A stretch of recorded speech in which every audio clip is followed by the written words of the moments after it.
வணக்கம் நேர்களே, இன்னைக்கு நாம பார்க்கக்கூடிய சிறப்பு பதிவு அடுத்து வரக்கூடிய 3 மாதங்கள் 2025ல இறுதிக்கட்ட நிலையில் இருக்கக்கூடிய எல்லா ராசி என்பர்களுக்கும் அடுத்து வரக்கூடிய 3 மாதங்கள் அக்டோபர், நவம்பர், டிசம்பர் இந்த 3 மாதங்கள் பார்த்திங்கன்னா கிரகங்களின் மாற்றங்கள் ரொம்ப ஒரு மாற்றத்தை கொடுக்கக்கூடிய ஒரு நேரமாக இருக்குது. அப்படி இருக்கும்போது என்னென்ன ஒரு சேஞ்சஸ்லாம் எல்லா ராசி என்பர்களுக்கும் வரப்போகுது அப்படின்றது தான் இந்த பதிவில் நம்ம பார்க்க போகிறோம். அடுத்து நம்ம பார்க்கக்கூடிய ராசி என்பர்கள் துலாம் ராசி என்பர்கள். துலாம் ராசிக்கு அதிபதி சுக்கிரன். இந்த சுக்கிரன் ஆகப்பட்டவர் அக்டோபர் மாதம் நீச்சம் அடைகிறார் உங்களுடைய 12ஆம் இடத்துல. அப்படி இருக்கும்போது இந்த 12ஆம் இடம்ன்றது அயனசயனஸ்தானம். அயனசயனஸ்தானம் சொன்னோன்னா ஒருத்தர் நல்லா தூங்குறாங்களா தூங்கலையா அப்படின்றது பார்த்திங்கன்னா ஒரு நிம்மதியான ஒரு வாழ்க்கை இருக்கா இல்லையான்றது தான் அந்த 12ஆம் இடம். அதே மாதிரி அவர்களுக்கு உண்டான இன்வெஸ்ட்மெண்ட்டோ அவர்களுக்கு உண்டான ஒரு செலவுகளையோ குறிக்கக்கூடிய ஒரு ஸ்தானம் தான் இந்த 12ஆம் இடம். இந்த ஸ்தானத்தில் உங்களுடைய ராசி அதிபதியே 12ஆம் இடத்துல இருக்கும்போது ஒரு மன சஞ்சலங்கள்லேருந்து வெளியில் வருவதற்குண்டான ஒரு நேரம். பெரிய பெரிய பாதிப்புகள் வரும் அப்படின்னு நீங்கள் போட்டு மனசில் போட்டு குழப்பிக்கிட்டே இருந்திருப்பீங்க. என்னடா இது நம்மளுடைய வாழ்க்கையில் இந்த மாதிரியான ஒரு பாதிப்புகள்லாம் வருமே அப்படின்ற ஒரு மனக்குழப்பத்திலிருந்து வெளிவரக்கூடிய ஒரு நேரமாக தான் இந்த சுக்கிரனுடைய நீச்ச பயிற்சி உங்களுக்கு அமைப்பாக இருக்க போது. அடுத்து இந்த அக்டோபர் மாதத்தில் அங்கே குரு அதிசாரம் பெற்று உச்சநிலை அடைகிறார். உங்களுடைய 10ஆம் இடத்துல அந்த குரு பகவான் உச்சம் அடைகிறதுனால நிறைய துலாம் ராசி அன்பர்கள் தன்னுடைய புதிய வேலை வாய்ப்புகளை விட்டுட்டு ஒரு புதிதாக தொழில் தொடங்கக்கூடிய ஒரு யோகமான அமைப்பு. நிறைய துலாம் ராசி அன்பர்கள் வேலைக்கு போகிறது தான் ரொம்ப விருப்பப்படுவாங்க. ஏன்னா உங்களுடைய ராசியில் அந்த சனி உச்சம் பெறதுனால வேலைக்கு போகிறது தான் எப்போதுமே இவர்கள் விருப்பம் உடையவர்களாக இருப்பாங்க. ஆனால் இந்த 3 மாதத்தில் பார்த்திங்கன்னா நிறைய துலாம் ராசி என்பர்கள் தொழில் செய்வதற்குண்டான முயற்சிகளை எடுக்கக்கூடிய ஒரு தருணம். அதற்குண்டான ஒரு இன்வெஸ்ட்மெண்ட்டோ அதற்குண்டான ஒரு அமைப்புகளோ உங்களை தேடி வாய்ப்புகள்லாம் உங்களை தேடி வருவதற்குண்டான ஒரு நேரமாக தான் இந்த துலாம் ராசி என்பர்களுக்கு இருக்க போகுது.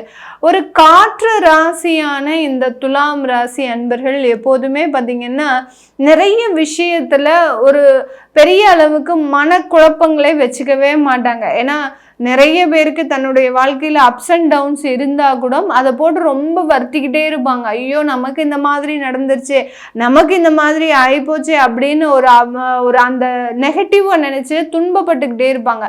ஆனால் நம்ம துலாம் ராசி என்பர்கள் எதுக்குமே அசர மாட்டாங்க. எவ்வளோ பிரச்சனை வந்தாலும் சரி நான் அசராமல் தன்னுடைய தன்னம்பிக்கையில் இருக்கக்கூடியவர்கள் இந்த துலாம் ராசி என்பர்கள். இந்த துலாம் ராசி என்பர்கள் காலபுருஷனுக்கு 7ஆம் இடம். அதனால மற்றவர்களை ஒரு ஈஸியாக பேசி கவிழ்த்தணும் அப்படின்னா ரொம்ப ஈஸியாக அதெல்லாம் பண்ணிடுவாங்க.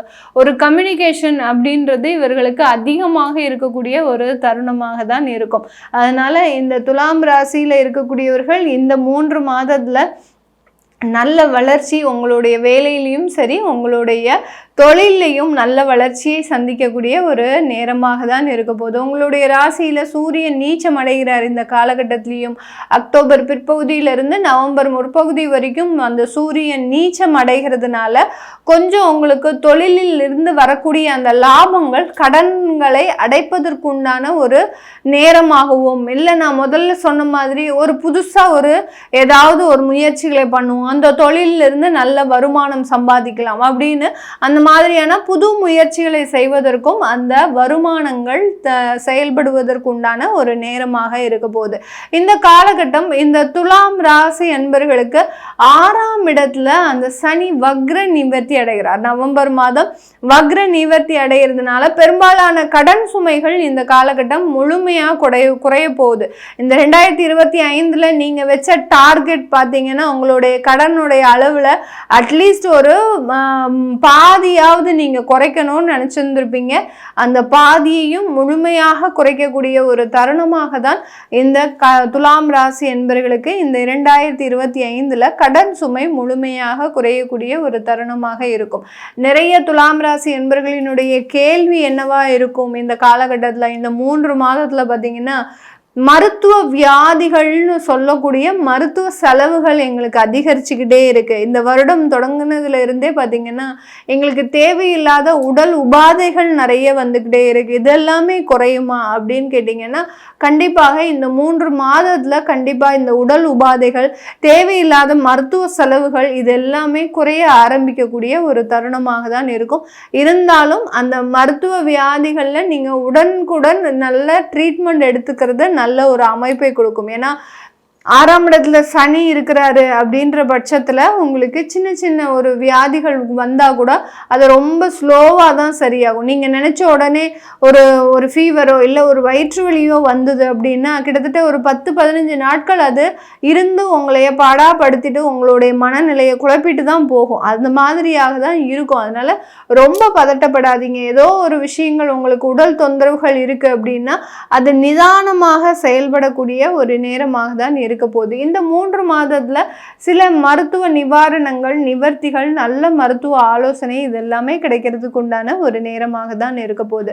உங்களுடைய 7ஆம் வீட்டு அதிபதியாகப்பட்ட அந்த களத்திரக்காரகன் உங்களுடைய 2ஆம் இடத்துல ஆட்சி பெற போறார். செவ்வாய் பாகப்பட்டவர் உங்களுடைய 2ஆம் இடத்துல இந்த 2 மாதம் 3 மாத காலகட்ட அளவிற்கு ஆட்சி பெறதுனால கண்டிப்பாக திருமண வரன்கள், திருமண உறவுகள்ல நல்ல ஒரு முன்னேற்றம், திருமண முயற்சிகள் நல்ல ஒரு வரன்களை நோக்கி அமைவதற்கு உண்டான ஒரு நேரமாக இருக்கும்.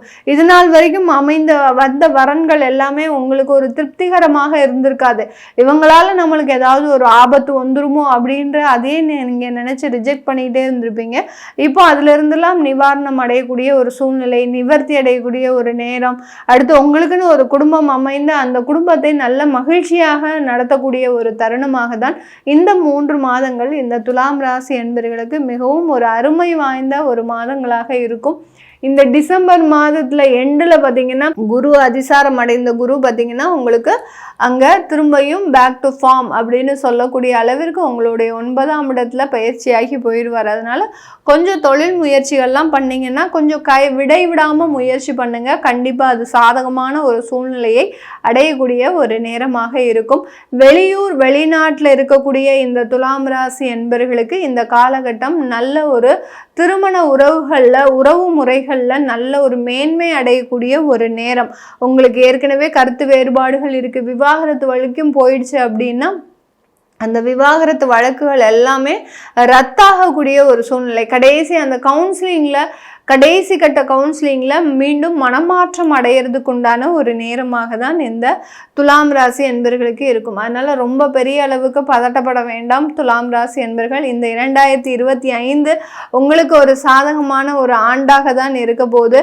ஒரு நல்ல ஒரு மாற்றங்களை இறுதி கட்டத்தில் நீங்கள் சந்திக்கக்கூடிய ஒரு நேரமாக தான் இருக்கும்.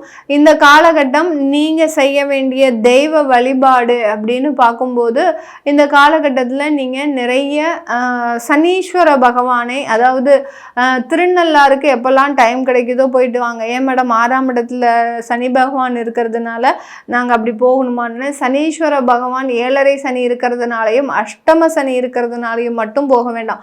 நமக்கு எப்பெல்லாம் தொழிலில் பிரச்சனைகள் வருதோ, நம்மளுடைய வேலையில் எப்பெல்லாம் பிரச்சனைகள் வருதோ அந்த டயத்துலலாம் போய் ஒரு அட்டண்டன்ஸ் போட்டு நமக்கு உண்டான சில கோரிக்கைகளை வைத்தோம் அப்படின்னா கண்டிப்பாக அந்த சனீஸ்வர பகவான் நமக்கு நல்ல ஒரு மாற்றங்களை கொடுக்கக்கூடிய ஒரு நேரமாக இருக்கும். அதனால தான், ஏன்னா வியாதி சம்பந்தப்பட்ட சில பிரச்சனைகள் இந்த துலாம் ராசி என்பவர்களுக்கு இருக்கிறதுனால டைம் கிடைக்கும் போது சனீஸ்வரனை பாருங்க. இல்லை உங்களுடைய பக்கத்தில் இருக்கக்கூடிய சிவன் கோயிலுக்கு போய் சனிக்கிழமை அன்னைக்கு 4 தீபம் ஏற்றி பிரார்த்தனை பண்ணுங்க. ஏற்றும் போது நல்ல ஒரு அமைப்பு அப்படின்றது. ஏன்னா காற்று ராசி அப்படின்னு சொல்லும்போது நிறைய பாராயணங்களை பண்ணிக்கிட்டே இருக்கணும். உங்களுக்கு என்னென்ன சிவனுடைய ஸ்லோகங்கள்லாம் தெரியுதோ, ஒரு திருவாசகம் தெரியுது, இந்த மாதிரியான அந்த சிவனுடைய ஸ்லோகங்கள்லாம் எதெல்லாம் தெரியுதோ அதெல்லாத்தையும் நீங்கள் பாராயணம் பண்ண பார்த்தீங்கன்னா உங்களுக்கு இருக்கக்கூடிய அந்த தொந்தரவுகள் முழுமையாக குறையக்கூடிய ஒரு அமைப்பாக தான் இருக்கும். அதனால இதெல்லாத்தையும் தொடர்ந்து செஞ்சுட்டே வாங்க. இந்த 3 மாதம் நல்ல வளர்ச்சிகள் இருக்கும். இதெல்லாமே நம்ம கோச்சார நிலவரப்படி பலன்களை கணிச்சு சொல்லியிருக்கிறோம். உங்களுடைய சுய ஜாதக பலன்களை பார்க்கணும் விருப்பப்படுறவங்க கீழே இருக்கிற நம்பருக்கு வாட்ஸ்அப்பில் அப்பாயின்மெண்ட் வாங்கிக்கிட்டு நீங்கள் என்கிட்ட கன்சல்ட் பண்ணிக்கலாம்.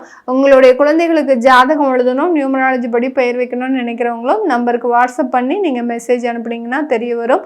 உங்களிடமிருந்து விடைபெறுவது உங்கள் ஆஸ்ட்ரோ பூர்ணா. நன்றி, வணக்கம்.